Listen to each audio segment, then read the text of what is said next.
Okay, so yung next natin tutorial naman yung tawag nito, ternary operator. So, ternary operator.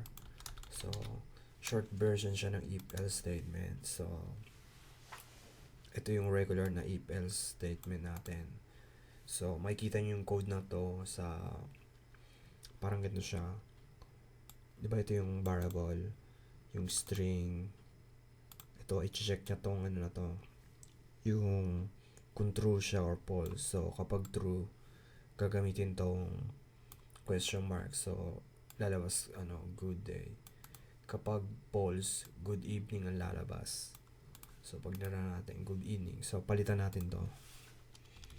Galing natin 21. So, good day, di ba?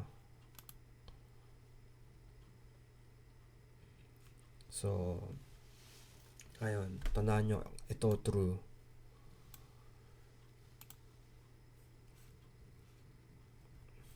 Ito false. True or false ang gagamitin. So, true, ito yung true.